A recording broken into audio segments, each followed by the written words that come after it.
I have numbers. Mari kita mental. Jap.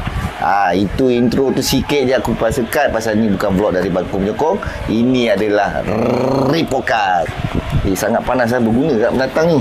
Apa benda ni? Selangor Football and Music. Selangor Football and Music ni adalah cross culture di antara muzik, seni lukis dan juga bola sepak, khasnya untuk bola sepak tempatan dan juga pasukan Selangor FC. Tahun ni adalah tahun kedua sebenarnya. Tahun lepas SFM Selangor Football Music 2024 diorang buat secara kecil-kecilan. Kemudian pada bulan 2 diorang buat pesta menuju SFM 2025 akan dibuat di The Paddock PJ pada 5 hari bulan 7 nanti, starting 10 pagi sehingga 10 malam, pukul 9 malam gitulah. Artis-artis yang terlibat adalah seperti SOG. Kalau kau nak dengar Nazrin ni yang nyanyi lagu Kebanggaan tu, nyanyi original, aku dengar dia akan nyanyi secara live nanti. Lepas tu 1936 Boys, of course ada Super Kemal, ada daripada Indonesia PSS Sleman kalau tak silap aku, Los Jantos, maafkan kalau aku tersilap, Yoni Boys, ada Ben Zulu, ada rapper-rapper tu lah. Lepas tu kita ada Adi BC. Adi BC ni memang aku nak tengok sangat. Pasal apa? BC tu maksudnya Bukit Canggang. Bukit Canggang kat Banting, kat Kuala Langat. Kenapa aku minat sangat Bukit Canggang? Pasal dia ada banyak pot toman. Aku nak jumpa dia kokot bagi tahu aku kat mana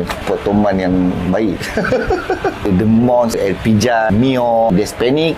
Ramai lagi lah. Ada pameran seni berpaksikan bola sepak Selangor. Kita ada artis seperti Najhan dan juga Izzuan Aziz. Seorang lagi aku tak berapa familiar sangat. Tapi jangan kau ingat event ni khas untuk penyokong yang orang kata dalam kelompok ultra ataupun ultras ataupun ultra. Bukan. Ini open untuk semua. Kita pecahkan tembok di antara kau ultras tak boleh geng. Kau geng grandstand VIP tu tak boleh geng. Tak ada. Kita pecahkan pemikiran macam tu.